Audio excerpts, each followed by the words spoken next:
Psalm 17, verse 5, is a prayer in the Old Testament or Hebrew Bible offered by King David. Uphold my steps in your paths, that my footsteps may not slip. This is the verse that is so important to Stacey. She has it tattooed on her wrist as a constant reminder of her prayer that she might be a vessel for God to work His plan, His steps, and His path for widows and for children who had lost parents. From Stacey, I learned about divine appointments, the idea that God can bring people together for a time in order to accomplish a higher purpose. I was fortunate that Stacey's decision to dedicate 40 days to purposeful prayer resulted in our paths crossing just at the right time. It was a clever connection she made when she said, "We literally met at an intersection, a crossroad, and we could have gone either way, and this divine appointment was such that we were not going to just cross each other's path and walk away. We were going to walk the same path, the same way, figuratively and literally." This has caused me to reflect that we really never know what the stranger in front of us is experiencing at any given moment. When grief is very fresh, it does feel like the world should stop and acknowledge that life has been interrupted and changed forever. And yet, people go about their everyday lives with little awareness of the sadness carried inside. A favorite hymn of mine contains this maxim: "Who am I to judge another when I walk imperfectly? In the quiet heart is hidden sorrow that the eye can't see." God sees all hidden sorrows, and He can and does share bits of that knowledge with those who seek it. An important result of having experienced loss or grief is that our awareness to others' suffering is enhanced. With that awareness, we can make a significant difference in the life of someone who may be carrying some hidden sorrow of their own. Stacey called this type of awareness a gift of grieving, because you slow down, you breathe, and you start to see things in a different light. You take nothing for granted. We also slow down and see the world through new eyes whenever a baby is born. Think about that.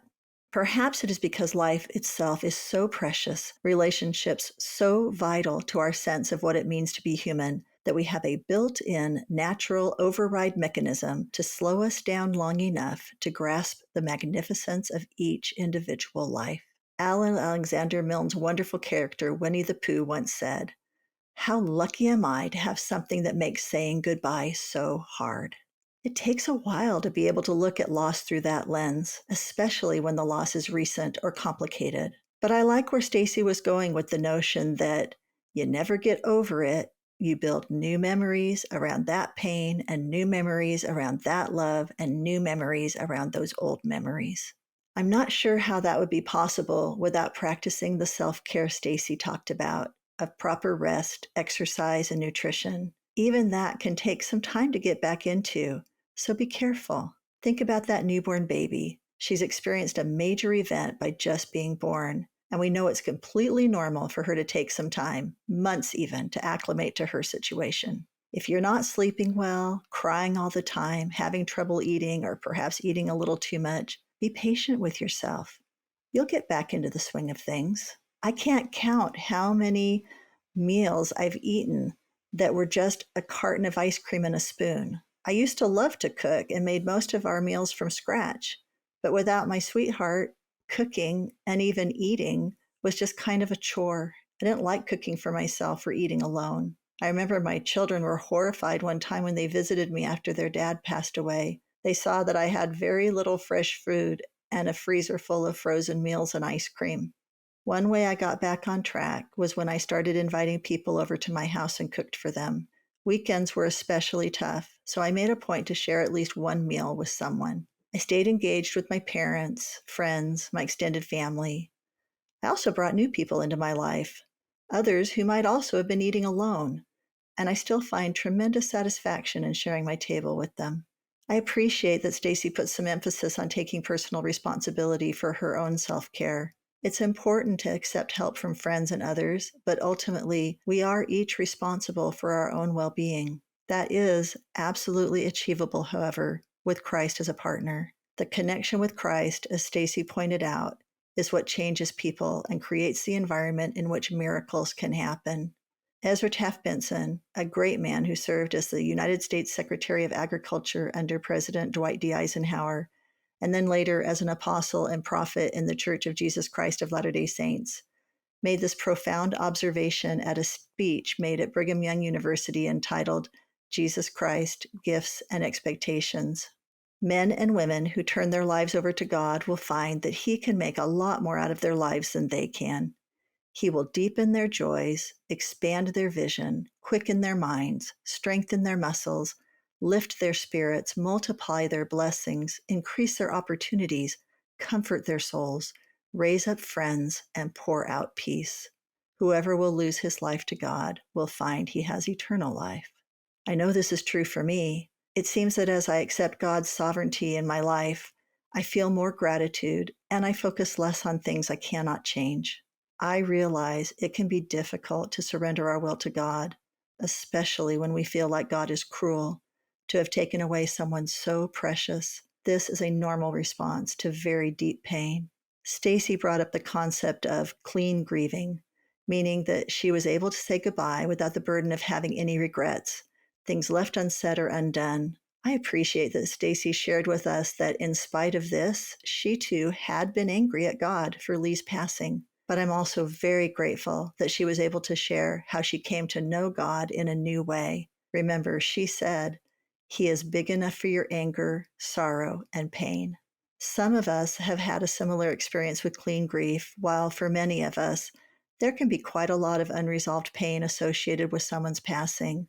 If that is the case for you, please know you are not alone in that experience. You can find relief and resolution, if not now, eventually. Helpful resources can be found through talking to a licensed clinical therapist who specializes in trauma or grief counseling. I myself have benefited from therapy I started long before my husband passed away, and it continues to be helpful to me now. Taking the initiative to talk to someone is a good way to work through feelings of discontent that can occur when someone's passing is wrapped up in traumatic or complicated circumstances. Many churches also offer grief support groups, and most hospitals can direct you to similar resources. And of course, God will share your burdens. He understands them. Do you remember the psalm Stacey has tattooed on her wrist? It's Psalm 17:5. Uphold my steps in your paths, that my footsteps may not slip. Listen to some other verses of this prayer, in which King David petitions the Lord he knows to be gracious and faithful to both guide and protect him. Hear, O Lord, my righteous plea. Listen to my cry. You have tried my heart. You have visited me in the night. You have tested me and found no evil. I call on you, O God, for you will answer me. Show the wonders of your loving devotion, you who save by your right hand those who seek refuge. Keep me as the apple of your eye. Hide me in the shadow of your wings. Isn't that beautiful? It is perhaps ironic then that not many Psalms later, David laments with these words, among the most familiar in all the biblical text, my God, why have you forsaken me? The words we attribute to Christ on the cross are found first in Psalm 22. Imagine that, with the memory of that moment of complete anguish and total abandonment, which Christ alone will ever experience. He runs to our rescue in order that we need not feel totally abandoned ourselves. Thank you, Stacey, again for sharing your wisdom with me. And thank you all out there for listening. And as always, please choose to believe that grieving well is possible.